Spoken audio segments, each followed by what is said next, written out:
Okay. Just press it and... Brilliant. And it's doing it now, yeah? Okay, so let's get started. Got quite a lot to talk to you about today, but this is one of the things that I'm really interested in. So first of all, my name's Richard Chinn. I work... Oh, my slides are not working. No, my slides aren't moving. Oh, there we go. Right, so it's a bit slow. I work at International House London, and I work there as a teacher and teacher trainer. So I teach students still, but I also work as a teacher trainer. I work on basic teacher training courses and more master's level teacher training courses, one called the CELTA and the Delta. And I work with lots of teachers from all over the world on different kinds of projects. One of my key interests is in, as a teacher and teacher educator, is in understanding classroom interaction. What happens between the teacher and the student, what happens between the students and the teacher, and the whole area that's associated with classroom dynamics. In today's talk, we're going to focus on oral production, and we're going to look at what we call emerging language, or is sometimes called emergent language. The session will address, start with, three key ideas behind emerging language. And the first one is, we'll look at a definition of emerging language. We'll look at what we call reformulation. And then we'll look at some of the psycholinguistic processes that might be going on in our learners' heads before we move on to have a look at some practical activities that we do in the classroom. So first of all, we need to think about, in a lesson, where does language come? So language input can normally come through our course books, or it could be through texts that we use, and course books like to use texts, or it could be through activities. So very often in the course book, we might see an activity where you've got some vocabulary and they have to match it to pictures or to its meanings. This is language input. However, other input can come in a lesson in terms of language when language is necessary to learners. This can be, for example, in response to learner output. So when learners produce language, it could be written or spoken. We're going to focus on spoken language today. Learners make errors when they speak, so there might be a need for correction. We'll talk a little bit more about reformulation in a minute, but reformulation in its simplest form is giving learners a more sophisticated form of language to use. So you might understand exactly what our learners said, but we could help upgrade their language by giving them a more complex way of saying something. Also, when learners are doing a task, so they're doing a speaking task, I might notice that there's some useful language that they're not saying. So that provides, there's a gap in their knowledge, and I can provide some language for them in this situation as well. So that's how input comes in a language lesson, and we're going to look at that in a bit more detail. First of all, what is emergent or emerging language? The technical term is emergent language, but I like the term emerging language we use on teacher training courses, because it's a dynamic thing when learners are using language and experimenting with language. I'm just going to move my picture up a little bit so you can see my definition. So the definition, this is from a definition me and my colleague put together for teachers, and we think emergent language is language that features in a lesson which is unplanned, and it emerges in the lesson due to the learner's need for linguistic input in order to communicate an idea. So it's not the language that we've pre-selected to teach. It comes out of a pure need that the learners need some language from the teacher in order to convey some meaning. And that could come at different stages in a lesson. I'll give you the link to the blog post down here a little bit later, so you've got a summary of the session to send to your teachers. This is a quote from Scott Thornbury and Luke Medding's book called Teaching Unplugged. And I know recently you did some interesting dogma work on, there was some interesting dogma work on the Hands Up project. Yeah. And here's a quote I'd like to read to you, because I think it summarizes how useful it is to focus on not only the language that we pre-select to teach, but the language that emerges out of communication. But what does it mean to say that language emerges? We can think of language emergence as operating on two levels. On one hand, language emerges out of an interpersonal classroom activity. Given a good dynamic and sufficient incentive, learners engage collaboratively in the production of language output. So this idea of collaboratively, I think, is important here. Learners working together to try and... On the other hand, as learners engage in these classroom processes, their internal language system, technically called it the interlanguage, responds and develops in mysterious ways. Ways in which we can't control as a teacher, I think is what they mean here. And learners produce language that they weren't necessarily taught, and sometimes show unexpected quantum leaps in their development. So that's how important communication is in the classroom. Language to come out of a communicative task. So thinking about this, a little bit of terminology. Two terms that are often used, recast and reformulation. The first one I would call a recast here. So we've got a little dialogue between the teacher and the student says, "I went in there yesterday." Okay, well, clever students having a go at making a past form, but they've got it a little bit wrong. And the teacher might instantly respond, "You went there yesterday."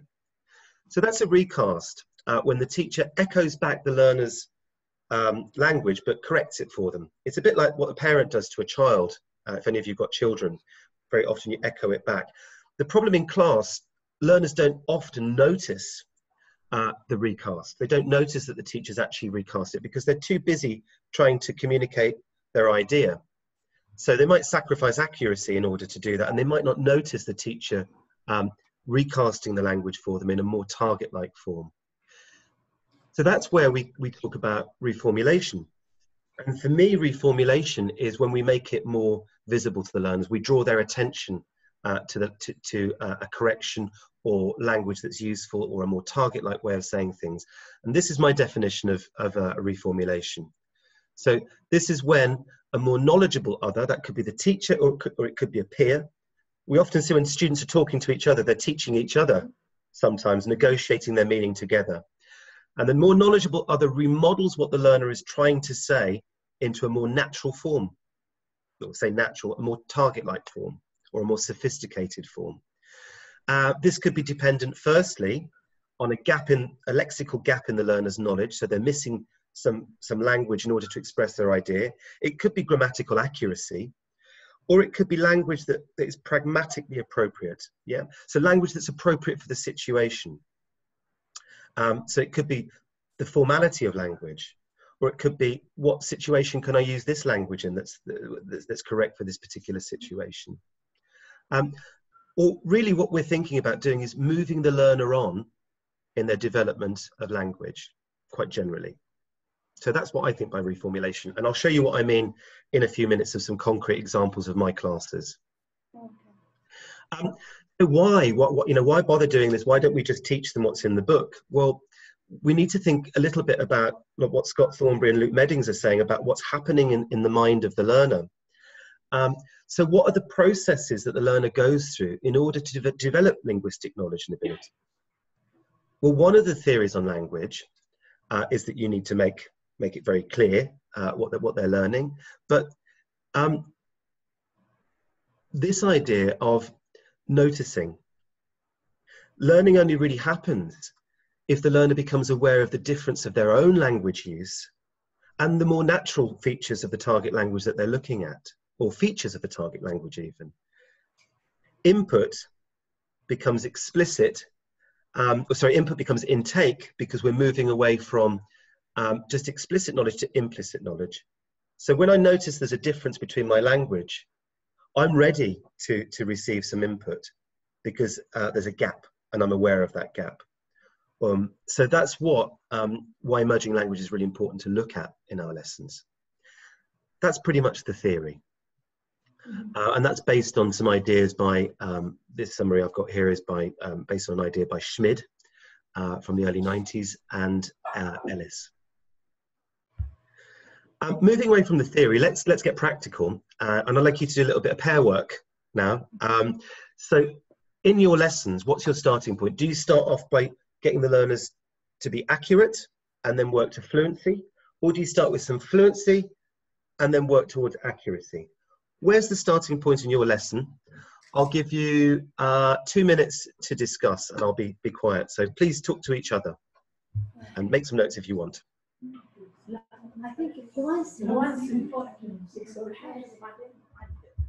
But I think it depends. I think the lesson, For lesson, or it is a grammar, you focus on accuracy, control practice, then you end with fluency when you give them the production phase and you give them opportunity to practice what they have. But before that, you give them, or you make sure that they know exactly the form and the function of the grammatical point you are dealing with.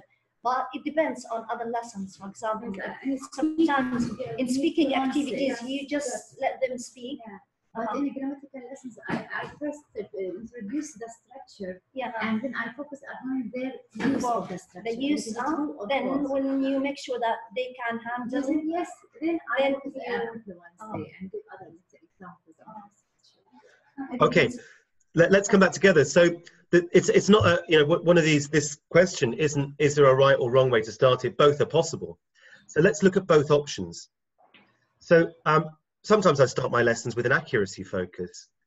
The kind of lessons that might look like, are you familiar with a PPP lesson? So you have a presentation stage. Yeah, okay. Yeah. Practice and produce. Production, and there's a production task, yeah, where they have to use some forms that you've taught them, okay?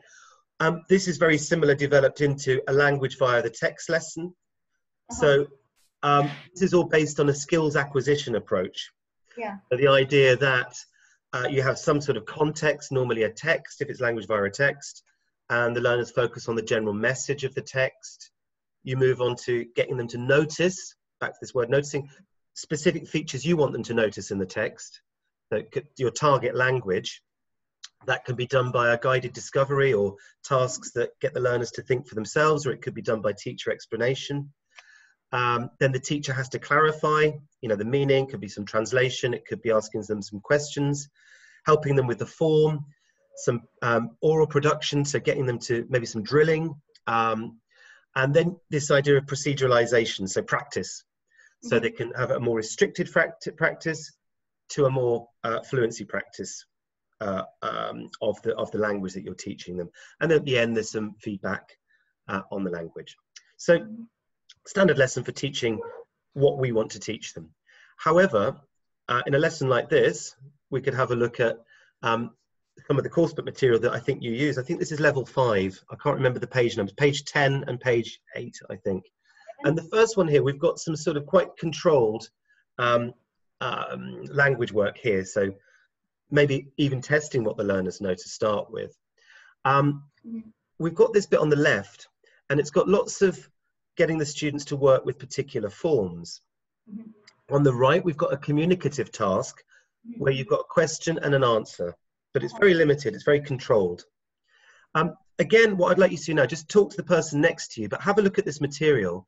Where could you add a more communicative element into these pages? How could the teacher bring more communication between students rather than just simply filling out the language that's in the book? Or question and answer. How could you extend this to make it more communicative? Take a couple of minutes to discuss this. Yes. Okay, what's lesson is this? Okay, and we give examples for the first exercise. I give example about myself first. I make oral discussion. I define, or I choose some students to say, to introduce yourself. I am. So you give them an opportunity to express, to practice with the language, experiment with the language, and even if they make mistakes, you just scaffold them. Yes, and I focus upon the words that they will use in the exercise without telling them I am focusing on something. I give example, they imitate me, they give my name is, I am in a grade 5, for example, etc. So but let's look at this particular, do you have an idea about this lesson, grade 5? Yeah. So what is the aim of this lesson? Introduce yourself and talk about introducing. So introducing yourself. At the end of the lesson, they can introduce themselves and talk about their friends. So you can add another exercise for this. Just give them a free space to talk about themselves. A role play, for example, activity or any ideas, or just to produce more opportunities for students to just practice. Experiment with the language. Let me not think and try sentences. Maybe by writing, just write about yourself, write about your friend. and show their friends and right. Pictures, to bring pictures and talk, or just because you produce either in an activity, you ask them to get a picture and talk about their families or their friends. and even talk about the others. Talking about themselves and others, whether they are friends or family members or whatever. The right things. So in your lessons, do you add extra activities like Yes. that Yes, it focuses on production phase? in my class, I first make a practice before the practice in the student book, because I want to make a reminder, and as a reminder, and I exercise as a reminder because before they write down. So first, you make sure that the students have got all the structure and the vocabulary they need. Then, when you are sure that they are prepared for the productive they can stage, they can move. Because students in grade 5 and the kids, sometimes they know what they are going to do, but they forget. They forget. I think that we always need to remind them of the exercise. Okay. Also in the 4th grade, we have in the first unit a new friend. What's your name? I am from Gaza. How old are you? Etc. But in the unit 6, it talks about on Sundays only. When I finish this unit, I tell the students, next lesson we talk about the authentic assessment. For example, Hiba, tell me about yourself. Or about your schedule. She mixed all the 4 previous units with this unit. My name, I am from Gaza, how old are you? My favorite subject. So lots of ideas, Richard. Should we come back together? Okay, that's great. I mean, I think. Using focus. So they have different ideas on how to encourage the students to use the structure or the vocabulary they have learned to produce something authentic and personalized about themselves. Yes. Okay. Let's discuss this. So that's really interesting. That, I mean, and you're doing it. You're doing all the right things, aren't you? Because you're getting the students to communicate. You're using this as the course book as a springboard in order to feed forward, so you can use the forms that you're looking at. And in a way, if we look at the material on the left-hand side, you're scaffolding the speaking activity for them. But if we add a few extra tweaks to the task, we might get a bit more communication that will move them beyond just repeating the target forms, but maybe open up some space for them to be creative with language. For example, let's look at the activity on the right here, where you've got about my classmate and writing the answer. Maybe you've got my favorite subject is, why don't we add an extra column here where we say why? So we've got the students practicing the structure, but we're adding an extra dimension of the student having to communicate or be creative with the language. So through this process, when we've done a task, when the learners are communicating, that they're being creative with the language, then that's going to open up more space for the things that Thornbury and Meddings said in the quote we looked at earlier on to happen. Some of these internal processes to work. I can focus on the target language in terms of errors, but I can also look at all of the other things that emerge. So it could be errors, giving them more sophisticated language to use, or it could be giving them useful language that I hadn't planned to teach. Because they're communicating in a real way, it creates space for this to happen. So it's adding an extra step to maybe what we do in the classroom normally. Another example of this, we've got some, and you might be familiar with this course book material. I think this is from book 5 as well. Yeah. Which one is it? 7? Yeah. 7, yeah. So we've got a dialogue here, and dialogue provides a brilliant scaffolded way in order to help emerging language to happen. So we've got some language input through the dialogue. Following this, we could get the learners to practice and learn the dialogue after we've worked on the language in it. The learners could create a new dialogue using some of the forms or using the structure of the dialogue. So it's still quite controlled because we're getting them to do it. However, as the learners are working on creating a dialogue that's based on the original dialogue, the teacher can monitor and feed in new language as they're writing. I think writing activities in order to scaffold and support oral production can be really useful. And it really, for me as a teacher, when learners are working on this kind of task, it makes me feel very useful, because they're asking me, teacher, how do I say this? You know, it could be through lots of translation that you're using as well, but language is needed in order to complete a task that's based on something they've seen already. Does that make sense? Yeah. Following that, another alternative you could have, the teacher could actually take one or two of the learners' dialogues, and as a class could reformulate them for them. Or the teacher could take the dialogues home and reformulate them for the students and get them to, again, practice and act them out. So I think there's quite a lot you can do from an input-based approach, where we're focusing on some target language. We can still move away from there and allow for some creativity and exploration outside the parameters of the language that we've decided to teach initially. And it's just a slight little tweak or a step further that we can take. So this reminds me in a way or another with task-based learning or with project-based learning. So you've just prompted me for the next slide, which is about task-based learning. So the opposite way round, rather than starting with input, is to start with fluency. So task-based learning, as I'm sure you're aware, can work on, it's a huge area of research. Academics are fascinated by it. But I think for us as practitioners, some of the procedural ways of basic procedures we can use with task-based learning are very easy. So, for example, we've got a task, teach, task approach, which is a pretty simple approach. Get the learners to do something, a diagnostic task. We see what they can't do, and then we give them some language. And this is where we can possibly predict what language will come up. But if we're listening to our learners doing it, we're the more knowledgeable other. We can give them some useful language in order to feed into the next task. Or a dogma lesson, for example. I know that the Hands Up project was Nick posted a really interesting lesson of someone doing a dogma lesson. So a fluency-based approach is another way that we might want to take towards a class. An example, well, a little bit of theory, there's the input and output hypothesis, and this is the idea that if you get learners to communicate or push them to produce language, they'll be more ready to notice the input that the teacher is going to give them as a result of producing language. And this is emerging language. That's based on Michael Long and Meryl Swain. Okay, I won't go into the theory too much, but we talked about errors, reformulation, useful language.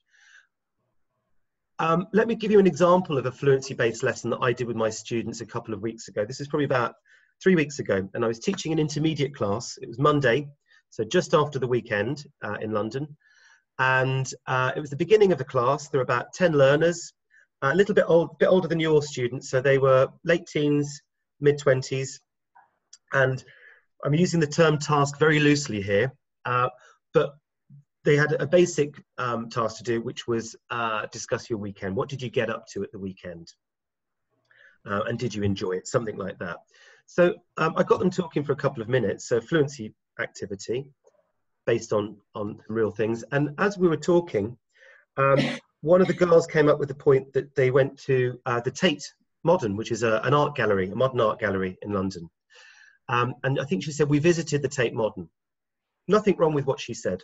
We visited the Tate Modern.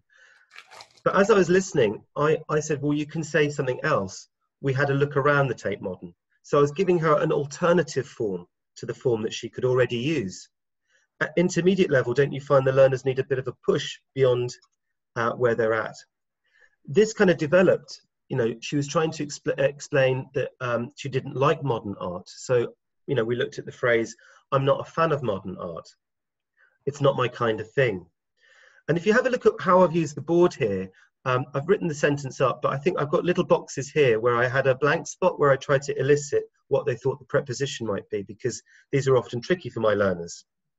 So to draw their attention to complicated language. I had a look at the phonology. Yeah, we had a look. So looking at the schwa sound here, where's the stress in here? It's not my kind of thing. Okay, here as well. Modern art goes over my head was another thing. As we were having a class discussion, this language emerged. So we've got this language out of a very basic speaking activity, really. Following this, we developed it a little bit further. So we had some chunks I'm not a fan of. I'm a huge fan of, I'm a big fan of something. So moving out of the task, we're looking at some useful language that could be applied to different situations for the learners. Following this, what came out of it was functional language for agreeing and disagreeing. I'm not a fan of whatever academic stuff the student said here. Me neither, neither am I. So we're looking at some forms that we can use to agree or disagree. Oh, really? I am. Can you see on here? So this language I hadn't planned to teach, but because of the need for the students to express their ideas, this language emerged. It takes a bit of practice to do this, but then I got the learners to practice in pairs. After they practiced in pairs, I did a little bit of drilling, pronunciation work to help them with it. I got them up, moving around the room, talking to different people, personalizing. I think I heard somebody mention personalizing an activity, personalizing the target language, but it's scaffolded with the chunks that are necessary to perform the activity. But that's what I did in my class, but I left the language on the whiteboard because the whiteboard is my tool that I can use to put emerging language on.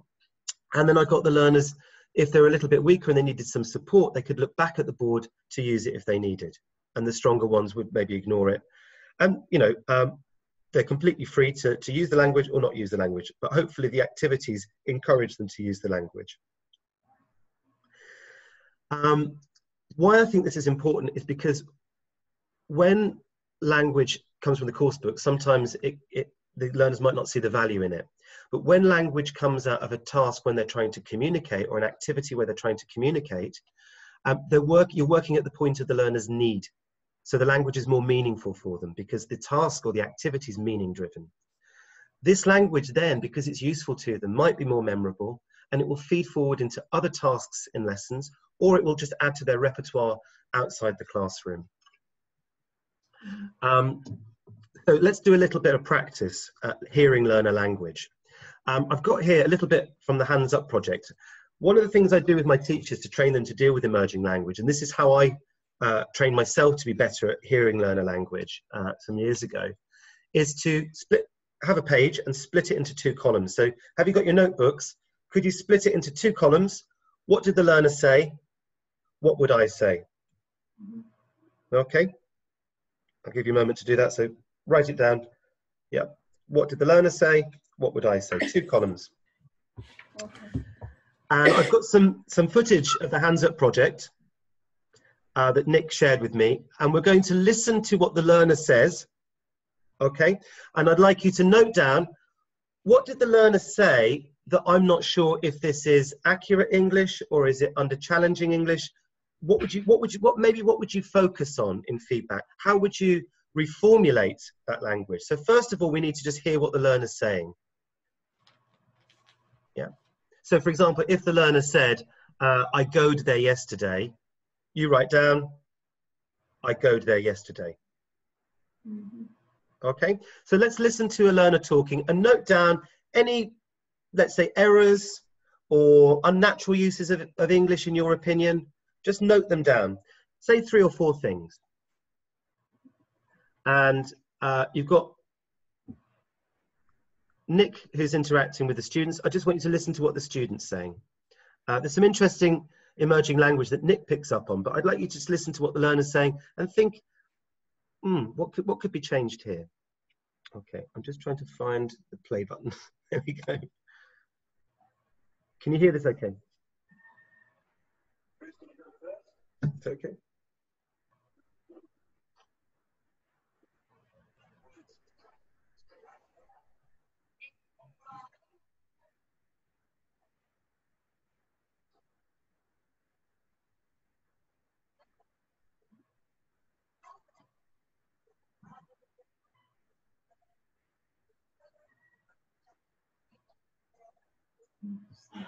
Richard, we can't hear the video.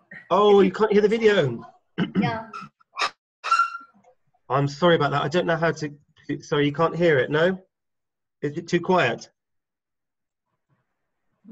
If the video is too quiet? Okay, I've watched it before, so he's giving kind of scaffolding for the girls. Okay, if we can't hear it, basically, okay, I'll show you. When I listen to this learner talking, her English is great, and she communicates her ideas so well. And I was very impressed watching her speak. What I did pick up on, what I did pick up on was this language on the left here. So I picked up on, she said, she's talking about she wants to be a doctor in the future. And she says, we have a few doctors. So I could reformulate that by saying, we have few doctors, giving her more accurate grammar. She says, I will get a job very fast. Nothing wrong with that sentence. It's completely understandable. But if I want to give her a more challenging way of saying it, I could teach her, I'll be able to get a job very fast, be able to. So I'm upgrading the learner's language from the level that it's at the moment. He said, people listen to doctors and respect them. Perfect English. I could give her another alternative way of saying this by introducing some grammar, the passive. Doctors are respected. Yeah. Okay. Or she said, something about help people face diseases. Okay. Well, that's fine. Again, I understand this, but collocations and that one. Exactly. The collocation fight diseases I could teach, and this comes out of the student trying to mean something. My family agree with me about becoming a doctor. Okay. My family support me is another alternative. So I think what my point is here is that, okay, there's an error with the first one, but all of these things here are completely understandable. But how do we push the learner beyond the language that they've got at the moment? And that's what I'm interested in. Yeah. How do we push them beyond that? How do we give them more alternatives? And because they're trying to mean something, hopefully this is more memorable to them when we bring their attention to it. So that's why, Richard, you said that when upgrading the students' language or giving them feedback, you focus on chunks, providing them with not separate words, with the chunks of language they can use. Exactly. It might be a single word, it could be some grammar, but very often what I find and what my colleagues find is that it's a chunk of language. So it might be a collocation, it could be beyond the collocation, or it could be a piece of functional language, as we looked at before. And then you might get some discourse patterns. So as we looked at the agreeing and disagreeing pattern of language that's used. So I think a lot can come out of fluency work. And I think it's our job as teachers to allow enough time for that. It's really important that we've got our course books and we've got our material we can use, but it's adding an extra dimension to it where we allow for this to happen for learners so that they can notice language that they want to use and want to say. I know we're running a bit short on time, so I'll just talk you through this. I won't play the recording, but I was working with a teacher recently who works in the north of Spain with young children, young learners. And she said one way that she does this is that she gets the students to sit around in a story circle at the beginning of a lesson and gives them some sort of speaking activity, like maybe your favorite things. As they're talking together, the students, she writes up on the board any useful language that might be helpful for the learners. And that's her way of drawing their attention to emerging language. Oh, sorry, we won't listen to it. But let's look at practically what we do on the board. So if I've got my board behind me, I haven't got my mini whiteboard. When I want to draw learners' attention to language, there are a number of things that I can do. I could put prompts on the board. Let's imagine we're getting the students to give each other advice about something. It's good idea. Can you give me can you use the prompts to make a sentence? It's a good idea. Lovely English. Okay, so it's a good idea. You could have prompts like this on the board. So the learners might not be able to answer it, but you might be able to elicit some of it. But this is how you can draw their attention to the language after you've listened to them talk. You could explore different options. You could, you might, you should, you have to. What's the difference in meaning here? So could, possible, have to, no choice. Yeah, okay. We could give them some gaps, a gap fill on the board. We could reorder the sentence. You already have about probably this. You've probably already thought about this, but yeah, so I can teach them this chunk of language. Error correction. Why don't try read Ellis? Yeah. Why don't you try? Yeah. So these are things, I'm not saying do all of these on the board in feedback, but these are different choices that we've got. I'll give you the link to my blog post with my colleague Melissa Lamb that we wrote a few years ago, which has got a list of all of these different activities that you can use to draw learners' attention to language on the board.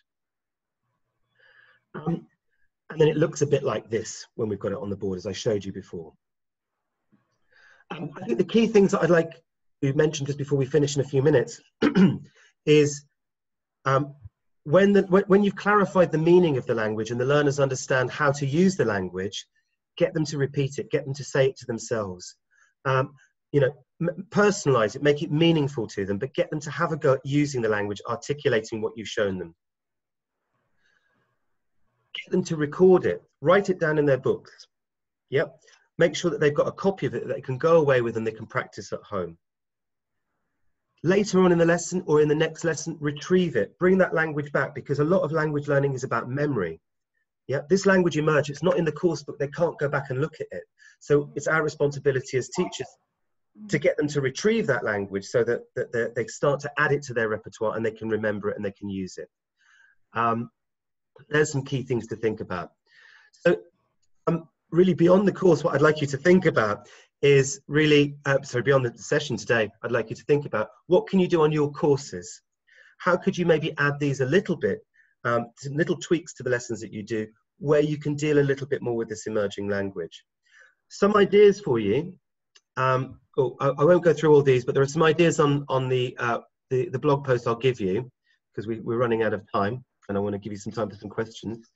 But some things to think about for you as teachers. There's a lot of text here, but I'll just talk through them. First of all, the numbers have gone a bit funny, but when you're listening to learners, focus on the key message the learner is trying to put across, and think about whether the communication is successful or not. I think it's very easy for us as teachers, and I know for me as a teacher, is to hear the error. And actually, I'm not listening to what the message the learner's trying to convey. So really listen to what they're trying to say, because that's where the language emerges from. That's when we can give them more useful language to use or to notice. Take a photo of your board, of the language that emerged. You can use this to create tasks for the next lesson. You can have cards to help them revise some of the collocations or the chunks or whatever you looked at the day before. One of the key things I always ask my students when I do revision or retrieval work, I say, what were we talking about yesterday when we said this? So they've got to think about the context that the language was used in. You can look at what they said after class. Video yourself teaching if you can. Yeah, I mean, it's a horrible experience. I'm looking at myself on video now and trying not to look at the screen. It's a horrible experience videoing yourself, but it can be really useful to see what kind of interaction you're having with the students, and to help you look for spaces where you can have more emergent moments in your lesson, or moments. Or you can work with a teacher, with a colleague doing or peer coaching or something.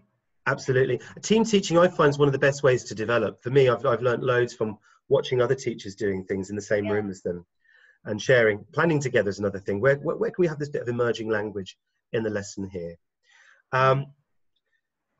Okay, and that's it really. I mean, I think they're the things to experiment with. It's something I really train myself to do, and it's like any technique, it's trial and error. But have a look at the blog post that me and my colleague wrote. If you've got any questions, please pass on my email address to the group. I'm more than happy to answer questions. But really, all that's left for me to say, there's a lot of reasons here. We won't talk through them all, but they're on the website as well. I'd just like to say thank you very much for listening to my ideas and listening to me talk about something I'm obviously very passionate about. And do you have any questions in general? So before the question, thank you. That was so impressive. Sorry, lots of information, short space of time. So any questions about emerging language? Have you just experienced the last slide? So they just want to see the last slide again. Okay, just this one. Yeah. This one? Yeah. 10 reasons for focusing. I think this we have this presentation. I guess everything is on your website, and you're going to provide us with a link. It is indeed. I'm going to send you the link today. Yeah. And you can have a look at that in detail. But here are my reasons for why I think it's important to add this to our lessons, or to include them in our lessons. I'm sure you probably do already, but it's just maybe thinking about, allowing space for that to happen in lessons. Any questions at all? Any questions, any comments? Any? Let me accept at the post stage or at the end of our lesson. Can we accept the grammatical mistakes, for example, from students, or shall we correct them in this stage? So she's asking about correcting the errors of the students' mistake. So when the teacher, you're asking, when do you need to correct the students? Yes.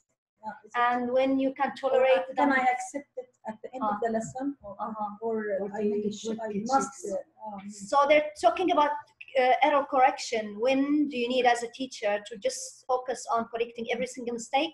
And when you can tolerate the students' mistakes and let them express and convey their messages. It's a difficult one, isn't it? Because I mean, this is the one that we talk about a lot as teachers. You know, where is too much correction, too little correction? For me, I think the rule of thumb, the general rule is basically. But sometimes if you keep correcting every single.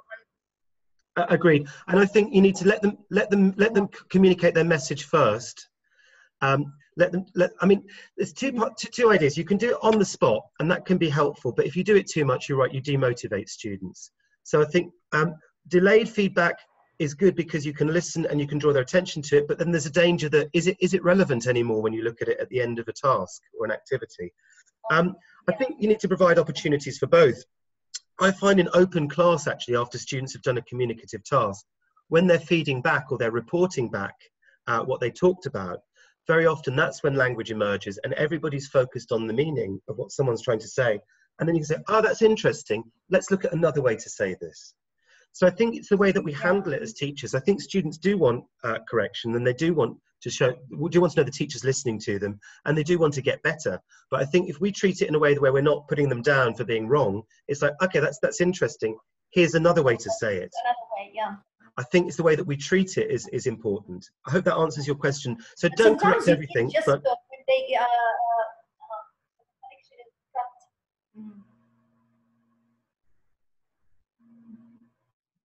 oh, I've lost you.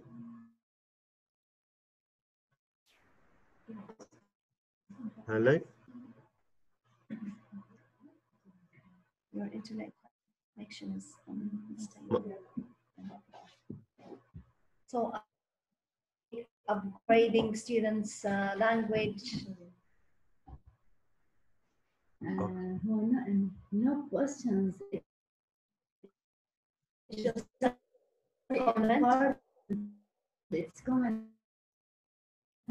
How can we implement all these strategies in 40 minutes, for example? I think that the feedback, the final feedback, is very important for the teacher, and the teacher her own, the teacher herself can, after that, correct things without giving this is a correction of your mistake. So it is a kind of time. Yeah. Yes. So my son talks about our circumstances, our conditions. We have large classes we have here large classes.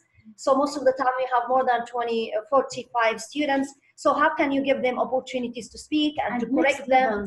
So sometimes you can just pair them, and the teacher monitors and then deals with the mistakes without referring that you made this mistake. Then you refer to the I make my own outcome, and I make my mental review, and then I make what I can determine what my students need.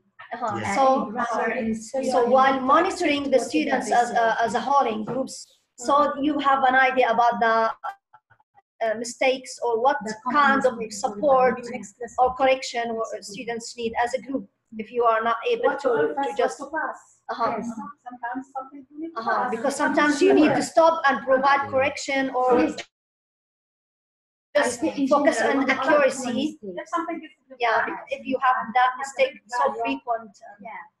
For example, most students can't break the barrier. You can't start any discussion with their teachers, and can't initiate. So it is more comfortable for them to initiate the dialogue with their classmates. Yes, they will be more relaxed to do that. I implement something from the online teaching. be another one. Yeah. I think This is a strategy. Wilson, yes. With the grade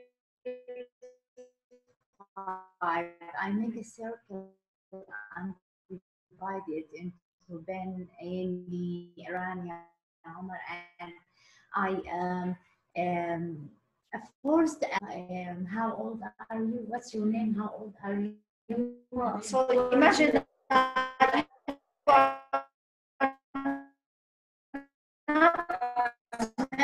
yes, to encourage students to speak. Yes. Oh, I'm finding it difficult to hear. You know, this is one of our problems because of the large classes. We Yes. don't usually have the opportunity to let all. No, about 45. He knows that we have large classes. More than 45. More than Sometimes more than 45 students. So absolutely. So I mean, I think, you know, the strategy is, you know, your classes better. So it's about thinking about the things we've talked about. How could you implement a little bit of it into it? You can't listen to 45 students. I find it difficult to listen to 15. So, you know, I think it's about, when you do different tasks, spreading your attention over a course. So that, you know, you might not get to everybody in a lesson, but you can do it at different stages over a course. Yeah. Yeah, stages. Yes. I think your internet seems to slow down. Interesting. Shams. It's very interesting to talk about this. Okay.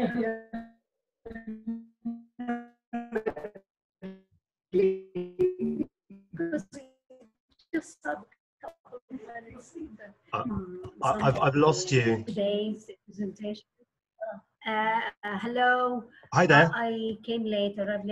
Hello. I lost some of today's The first session. part of the session. So what I realized that it's important to give students time to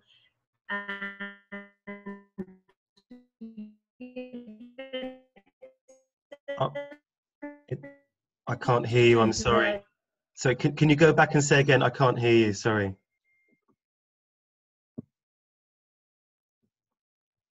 Oh, I'm sorry. I can't hear you. It says your network broad bandwidth is low.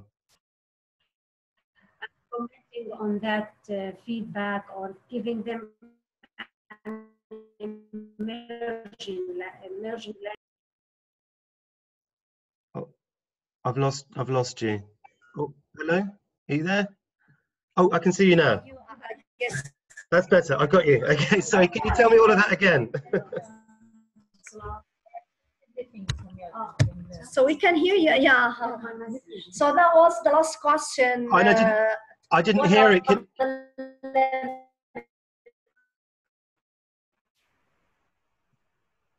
Hello? yeah. I didn't hear the question. I'm sorry.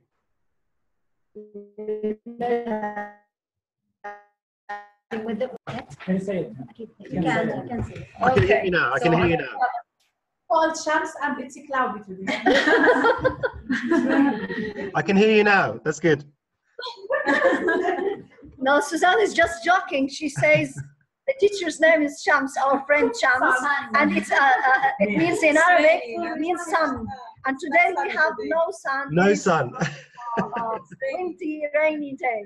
She's asking about how far can we go as teachers to let students upgrade their languages. Now I've heard some answers that there are no limits. It depends on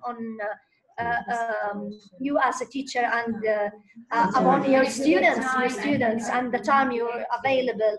But you can seize any opportunity for upgrading and give them chance to upgrade their language. So these are the comments. Specialize So anything to add, Yeah, Richard? one small thing is that, you know, if you're taking a task-based approach, some writers about task-based learning, and one thing I do believe, and I train teachers to do, is if you're giving them a task to do, as teachers, we know the kind of language level of our learners, we know where the limitations are, and we can predict probably what functional language is beyond it. So we can use the task as a way to prime them to notice forms that we've decided that might be useful for them in the task. So I think that's one strategy we can use as teachers. You know, we can think ahead and think, okay, this task, they're going to need this language. Let them do it first. Here's some language that I predicted. And then there might be some other things that pop up that we can deal with in the feedback stage. So I'm thinking of an example. If you are teaching as a teacher, if you are teaching countable and uncountable nouns, then you give them, you divide them in groups and ask them to do a plan for a birthday party. Then you just provide them with the language they need. Then after that, you just focus on the grammatical points. Or it depends. For example, if you're teaching with second conditional, you give them a rest. There are certain activities that force or encourage the students to use second conditional. It depends. So you've got a task. You know, you're going to be stranded on a desert island. I don't know. You know, the typical task. Exactly. So what things would you? Sometimes the students can emerge some of the language. They can emerge. So they can ask the help of the teacher. I need this. How can I say this? So you give them to provide them with the language they need, and in that moment, the language is meaningful. They need the language to use in solving a problem or doing a task. It makes a sense. So well, this is I think we're drawing to the end of your time in the room, but I'd just like to say thank you very much for listening to me talk. You should be the people say thank you very much for this very exciting session that's really relevant to our context. So we just think of how we can just adapt things we have discussed in the lessons. Anything you need, please be in touch. I'm more than happy to help, and I hope to meet you in person at some point in the future, not just virtually. Okay. She says, can we have face-to-face discussion with you? Brilliant, yeah. So one day and then I'll be able to hear your questions properly.